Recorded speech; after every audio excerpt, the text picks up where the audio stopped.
Msafara wa mheshimiwa rais na msafara wa rais Burundi uweze kuondoka kwanza ukisindikizwa na msafara wa naibu wa rais. Chezeni mziki tafadhali. Cheza mziki. 3 days visit by President Uhuru Kenyatta. Of course, that culminated in the celebration of Madaraka Day here at Jomo Kenyatta International Stadium. This stadium has been built for a record time the last 7 months. And of course, this has formed the venue of this year's Madaraka Day celebration. President Uhuru Kenyatta, of course, accompanied by Burundian President Evereste and Isiime and other leaders, national leaders, including Deputy President and other political leaders, of course, gathering here at Jomo Kenyatta International Stadium in Kisumu to celebrate this year's Madaraka Day celebration. It has been quite an event,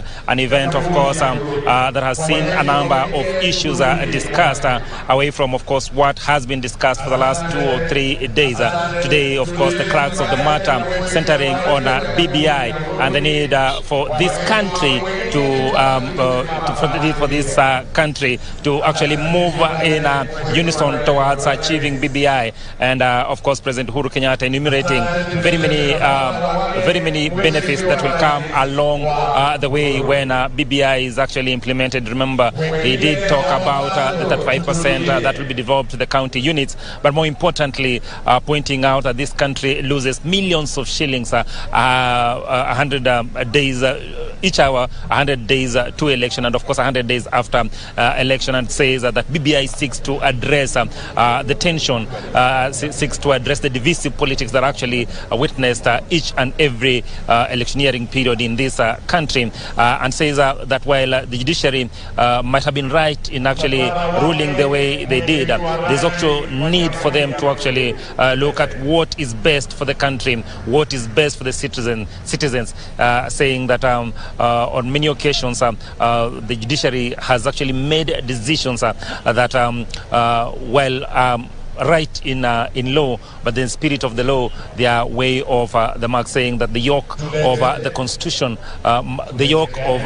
let's say divisive politics and other things do not lie on the shoulders of the judiciary, but Kenyans who actually struggle in terms of ensuring, in terms of fighting each other, in terms of what is lost in this country because of divisive politics, in terms of economic sabotage that actually comes out of politics and what have you. So President Uhuru Kenyatta actually calling on the judiciary to, when they're making decisions, to ensure that indeed they do so with an eye that is keen on what will be best for this country. Of course, or the former Prime Minister Raila Amolo Odinga also just enumerating why it is important for this country to actually pass the BBI, but just before the former Prime Minister actually spoke, Deputy President William Ruto did speak, and he avoided the issue of BBI, but did speak on the need for this country, or for the leadership of this country, to actually live a country that is anchored on democracy, a country that is anchored on separation of powers, where the judiciary, the legislature, and of course the executive works independently but harmoniously in terms of achieving the greater good of this country. President Uhuru Kenyatta also did mention a number of things, and of course he prided in the fact that they've actually done a lot in terms of improving infrastructure in this country, and says that what he prides in more is the fact they've actually been able to actually revive most of the dead capital in the country, and he was talking about the railway line and of course Kisumu Port, and he said that while many people will be asking questions about why there's need for infrastructure or expanding the infrastructure in this country, he said the most important question should be what Kenyans will gain from the expansion of the infrastructure in the country, and also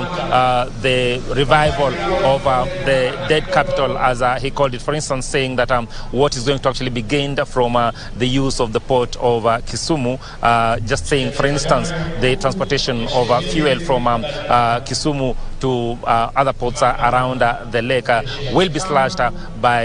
the cost of actually transporting fuel to other ports along Lake Victoria will be slashed by half. And of course, there are other gains that actually be attained through, of course, job creation and very many other things that will come along with them. But of course, opening up this region. So, of course, those are some of the issues that President Uhuru Kenyatta has been talking about.